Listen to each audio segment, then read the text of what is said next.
This is Joshua Hart here for Seconds Out. Delighted to be joined by top trainer Mark Tibbs. Mark, it's a very, very exciting time for yourself. As of recording this, it is 1:05 p.m. on Friday, the 13th of December. In 8 days' time, you'll be out there ringside in Saudi Arabia in the corner of Johnny Fisher as he takes on Dave Allen in what a lot of people are saying is a career toughest test so far. I believe training camp should all be wrapped up now. Is that correct? Yeah, we had our last spar Wednesday. Very happy with how the training camp's gone. Yeah, and I'm going to see Johnny tonight. Gonna go over one or two things with him before we head out to Saudi. Yeah, and looking forward to it and can't wait. Yeah. Just on the training camp itself, obviously, I know there's always the generic question of how has training camp gone, but out of the camps that you've done with Johnny now, would you say this has probably been his best one yet? Yeah, that's how it works. You know what I mean? You get the more experience and the more you do stuff, the better you get at it, or you should do. So yeah, of course, it's a significant fight for Johnny, and therefore, we've not left no stone unturned, as I say. We certainly ain't. And obviously, we know that Johnny was meant to fight back in August and then also in September after a few cancellations of dates. But with that bicep injury, was there any point, obviously, more at the start of the training camp, but you were having to kind of nurse that injury while also making sure you were getting the best out of Johnny under those circumstances? No, while John had some treatment for that bicep tear, he nursed it himself. He followed what the doctor's orders was, and then I myself broke his punch output in. If you know what I mean, I broke it in with paddles, light stuff before we started getting heavy. Yeah, so no biceps. Don't even talk about it. Well, instead of talking about that, let's talk about the fight itself then. It's a fight that has started to gain a little bit of attention on this undercard. One of Yeah, the things that I've been watching, I watched the build-up documentary that Matchroom did, both showing little insights of the camp on both ends, both on yours and on Dave Allen's end. And I want to get your thoughts on some of the comments made by Dave Allen and him saying that he can't wait to see Johnny Fisher's face when they get to round three, round four, kind of indicating that Dave believes the later the fight goes, the more it starts to favour him. What do you make of that? well, listen, we're all boxing people, and I'm not surprised that he's thinking that way. You know, um, he knows what he's got to do. We know what we've got to do, and let's see what happens on the night. This is the best. I believe this will be the best Dave Allen there ever has been because of what's at stake and where he is in his life, his personal life, but obviously the stage we're on. It's such a big stage, you're not going to leave no stone unturned. So it's going to be a good fight. It's going to be a cracking fight while it lasts. Yeah. One thing I've noticed, this is just a little observation I've made myself. When we look at the position Dave Allen was in last year when he was in a similar fight like this, taking on an up-and-coming prospect when he fought Fraser Clark, we didn't see this level of confidence that we're seeing from him. We've seen Dave on his social saying Johnny Fisher best be ready because he's in phenomenal shape. We could see that on the pads that he looks ready, and while that's only pads, it's a little indication as to how hard he has worked. You mentioned you expect the best Dave Allen, but are we going to see the best Johnny Fisher so far on next Saturday? Absolutely, for sure. Listen, all good fighters, they raise their game to what's in front of them most of the time. You get me? So yeah. I'll just expect, Dave Allen. Dave. I've always rated Dave. Listen, I've always rated him. As I said before, Dillian fought him when we fought against him, and we used him for sparring on a number of occasions. And he's a natural fighter. He knows how to weather storms. He knows how to rock and roll, slip a punch or two, and he's an experienced guy. And But we know what to do. We know what to do and how to compensate whatever he brings.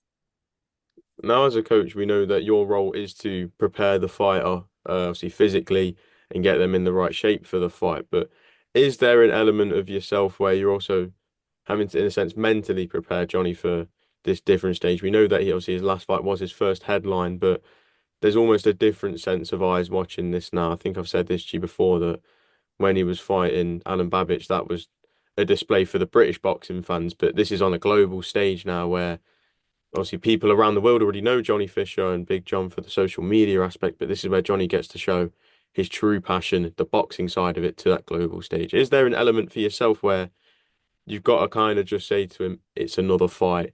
Let's forget the stage. At the end of the day, it's a boxing ring, and that's where you belong. Do you know what, Josh? I've not actually felt the need to talk to Johnny like that. And but by you saying what you're saying right now, makes me think and analyse it. Johnny, ever since he's turned professional, has been under a lot of pressure because the tickets he's sold. And it was my worry for Johnny initially in his like two or three first fights. He was selling thousands of tickets, and that was a concern back then. But the pressure he's come through, and regarding the expectations from him, you know, he's not the finished article by all means, but I haven't got to worry about that side of it. If you know what I'm saying, I haven't got to worry about that side of that side of the pressure and that side of it. No, not at all. Johnny's ready. I'm going to meet him tonight to go over one or two things regarding his last spar, and just want to polish up one or two things. And yeah, I'm happy. I'm happy where Johnny's at, his preparation, the sparring he's had, and yeah, no, I've got no concerns about him under any sorts of pressure because he's a trained professional fighter. Once that bell goes, tunnel vision, relax, yeah, then do your job. Yeah. Now, I know I mentioned there, obviously dealing with that pressure, but at the same time, and almost the complete opposite of that pressure that is seemingly non-existent at times for Johnny. He's always a very cool, calm, collected individual.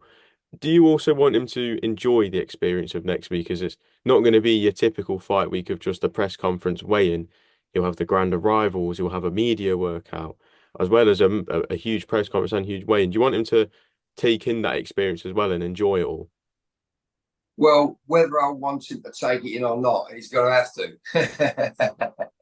But I believe that will probably help him and help each and everyone to relax. And they're professionals. They're professionals, Josh. They're professional fighters, and the stage it's on and the red carpet treatment is all well and good, and it's very good and nice, and we're grateful, and we're grateful for all of that. But when push comes to shove, we've got a job to do, and our job is to uh, eliminate and penetrate and get that win in good fashion for the fans and for ourselves and the fans.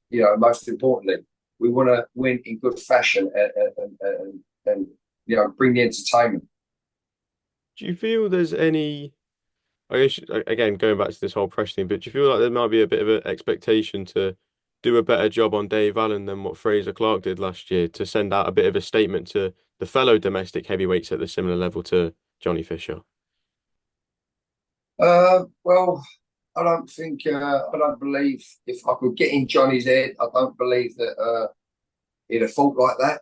I don't think so. I would be surprised if he did, because we don't coach or train or teach that. We deal with what's in front of us, what the task is ahead, what job we've got to do in the safest possible way, but entertaining as well. So that's what we concentrate on, and yeah. So no, I'll be very surprised if Johnny fought that way. And just lastly on this, before I get your thoughts on the main event of the evening, how do you expect this fight to play out? Like not just the prediction, but round by round. How do you see this fight going with Johnny and Dave? Johnny and Dave. Well, listen, I can't give too much away, Josh. Absolutely, absolutely. Excuse me for pointing the finger, but I don't want to express um, how I wish it would go or how it could go. I mean, I can't. It's not very. It wouldn't be professional of me to do that, and I don't think Johnny would like me to do that either. Absolutely. I completely understand that. Let's move away from this fight and I just want to get your thoughts on this main event that we've got. Usyk versus Fury 2. It's a fight that has been spoke about, not necessarily the rematch, but just these two names. They've been put together for so long now. And especially this year, probably the two most spoke about names in the sport. They meet again in the final card of, well, not the final card of the year, but one of the final cards of the year in what is a mouth-watering main event yet again. What is your gut instinct telling you on who do you side with in this main event? Well, I'll naturally side with our own guy, Tyson Fury. Yeah. And I believe he's going to do it next Saturday. I believe he's going to do it. It's not going to be easy, that's for sure.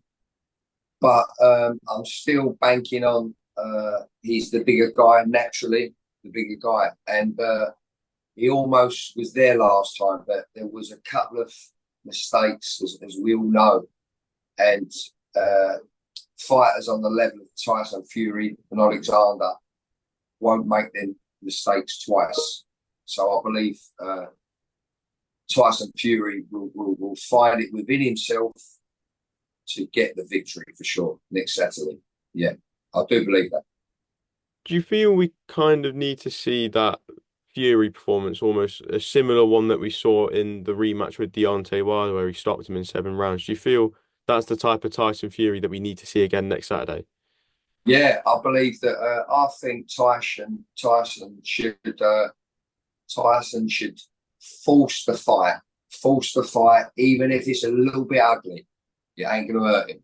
Yeah, but if he fights Usyk's fight, it's going to be difficult if he allows him to set pace and rhythm.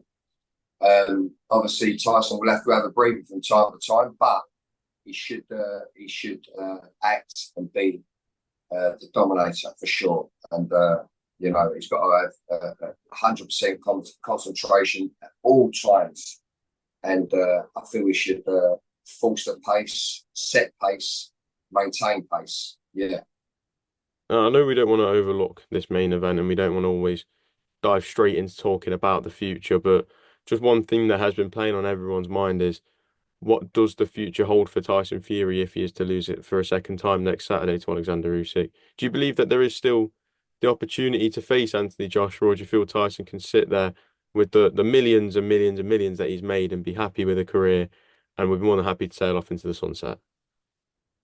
Well, do you know what, Josh? It's really, really it's how he loses. It really, it's difficult to answer that question, but it's how he loses, whether he can continue with his career or not. You know what I mean? So I think all we've got to do is look forward to the second fight next Saturday and enjoy it. And hopefully they all come through safe and sound, and Tyson Fury wins, and then goes again. But listen, what a fighter and what a man Oleksandr Usyk is. I'm a big I'm a big admirer of Oleksandr Usyk, but I've just got to back our home guy. But yeah, and I believe he can win Tyson Fury. I'm not just backing him and hoping he wins. I believe he wins because he's the bigger guy, and if he just fights the fight in the right manner and keeps 100% concentration round by round, he'll be victorious. Yeah. And just another fight, not on next weekend, but a fight that got announced, I think, last week now. We've officially got the announcement of Daniel Dubois versus Joseph Parker. Again, another mouth-watering clash in the heavyweight division and a deserved world title shot for Joseph Parker as he looks to regain a heavyweight world title. How do you see that fight unfolding between the two? Oh, that is an intriguing match for sure. I mean, Daniel's riding high, the best he's ever been. Joseph Parker's riding high, I believe, and well deserved world title fight for him. Do you know what? I haven't gave it a lot of thought, to the truth, but I certainly know it's a great fight. That what a matchup. Yeah, I've got to give that some thought. Got to give that some thought. And Joseph certainly can take Daniel into some dark places where before a little while ago Daniel used to fold a little bit. Yeah, but of late he's just getting better and better, Daniel. So it's a tough fight at the minute for the pair of them, and I can't wait for that. It's a great fight. I can't really focus on that too much until I get my own one out of the way. Exactly. Fisher Allen. Just quickly, lastly on Dubois versus Parker, who do you make the favourite in your mind going into that? To be fair, where Daniel is right now, Dubois, and he is getting better, and his mentality is certainly where it needs to be. I have to back my own guy again, not because he's my own guy, but because of the youth. I don't think Daniel's an old guy, but not Daniel. Joseph's an older guy, and he looks like he's getting better. But I just feel like the youth, the straight shooter, and he's very hard puncher. Daniel Dubois, very hard, fast, and and for the very first time in his last fight, I sensed purpose in his work. I could see what he was doing and why he was doing it. So yeah, he's grown into that role of his being a world champion. He's grown into it. So I fancy Daniel Dubois in that fight. Yes. Yeah. Well, Mark, I'm going to leave it there. Thank you very much for your time. Always good to catch up. Enjoy Saudi next week, and I look forward to catching up shortly afterwards. Cheers. Thanks, Josh. All the best, mate. Good luck.